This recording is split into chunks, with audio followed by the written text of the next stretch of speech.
My kid into it, I'll take your ass off the plane. All right, look, so I've stayed out of this. And you should have minded your business. Don't know why you're sticking your nose in other people's business. I'm not gonna hold you up. I'm just gonna keep it short and sweet. I will record myself sticking 10 inches of anaconda fuckhammer on the dark meat side up your booty hole. I just want to talk about this for like a few moments. Just a few moments. Bring my kid into it, I'll take your ass off the plane. All right, look, so I've stayed out of this. And you should have minded your business. Don't know why you're sticking your nose in other people's business. I'm not gonna hold you up. I'm just gonna keep it short and sweet.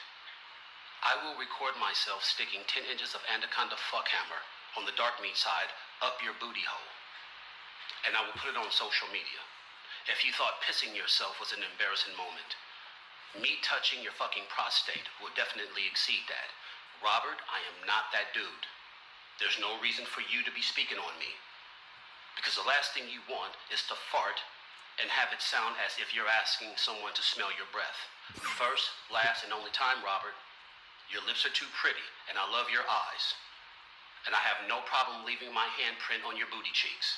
Leave me the fuck alone, pretty boy. Seriously, I'm not like all these other content creators out here, homie. Stay in your fucking lane and use your blinker when you want to merge into my shit. I'd be very curious on if this post actually gets put out to the public. I know that theirs is, but I swear when I post things like this, we'll see if it gets deprioritized. I'm gonna do it anyway because it's so funny. I've seen this 10 times.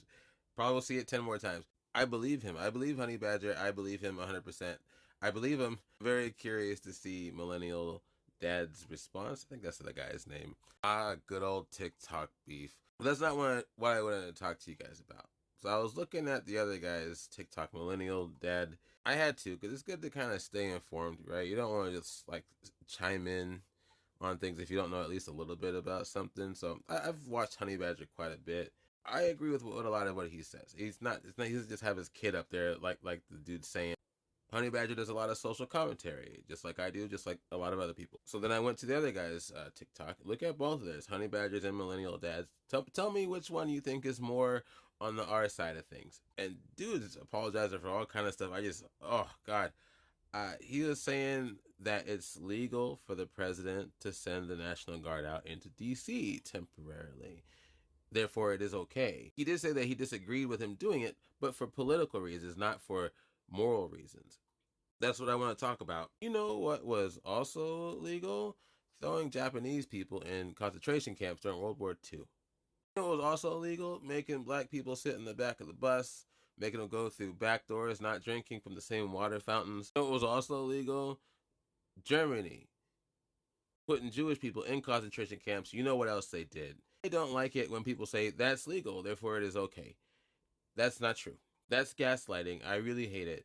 Oh, it's legal. Legality is not morality. That doesn't make it okay just because we have an administration that finds all these legal loopholes. They're testing the boundaries of our systems and our laws and our rules. We have to have people who have the courage to say, hey, I know we wrote that in there and it's technically legal what you're doing, but we didn't mean for you to claim you're cleaning up the streets, but you're really just Kim Jong-un in it over there. You know what I mean? 30-year low crime in Washington, D.C. Yeah, that boy got beat up and mugged by those teenagers. But I think bringing in the National Guard as a response is it's a bit heavy. That's an authoritarian hammer if I ever heard of one. I put that hammer in there because I like that term so much. I think anybody who tries to make excuses for such behavior I don't trust. I just don't trust. I trust Honey Badger far more than I trust Millennial Dad just because I found that video. Oh, I've been watching some of his other videos too. I don't want him to mess up my algorithm, all that stuff. But I challenge you, go to each of their TikToks. You let me know who's more of an Archie Bunker, all right? Who's more David Duke? Last thought. Cleaning up the city. Cleaning up DC. You know what's really nasty about that? Is even if Trump were to be able to do that, right? Just bring in all those National Guards, men in the military, and whatever else he needed, and he really did clean up the city. You know what also gets cleaned up? People's rights and personal safety against the system. Look at other countries that do that. They bring in soldiers and Gestapo-like police to take over cities. It may feel safer to some. We shouldn't have to give give up our freedoms for such safety. You know what I mean? That's what DC means to me. He talks about other states and cities not seeing what's going on in DC, so they don't have as much sympathy, which I don't. Every city has crime. Every area has crime. But there are responses to it, right? Proper responses to it. See, if they really cared about crime, right, they would look at those kids and ask themselves, why did they commit the crime?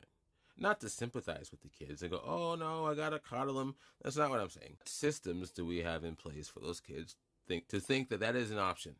How can we improve upon those systems? How can we improve upon such kids on the street? We build an honor within them, a sense of character within them that is not built from fear of their government. I mean, I know that's a harder thing to solve, right? Just bringing the guns in looks tough and cool and easy to do. It's not the right thing to do. You bring those boys in. You find them, you bring them in. If you can't, arrest them, you charge them, you do all the other stuff. You know, that Elon guy, I want to say his name, I'll just say Big Bolus, could sue him. You know what I mean? The military, you know, you know what I mean? This is one of the things I'm most afraid of when it comes to Donald Trump, is he is a weak man attempting to show strength through strong people, the military. A strong man would realize that there is a problem and would try to fix it instead of trying to hammer it down by force. Hammer, oh, I love.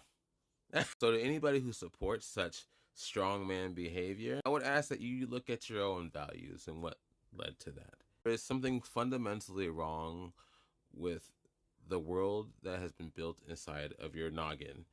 And that's not an insult. This is a result of the teachings around you throughout your life, throughout that millennial dad's life, where he thinks that is okay, where he thinks, hey, bring the soldiers in. That's a good idea. Not good politically, but that's a practical idea for sure. Now, on the flip side, just so you know that I'm not biased, was Honey Badger's response to him a bit over the top? Yeah, it was.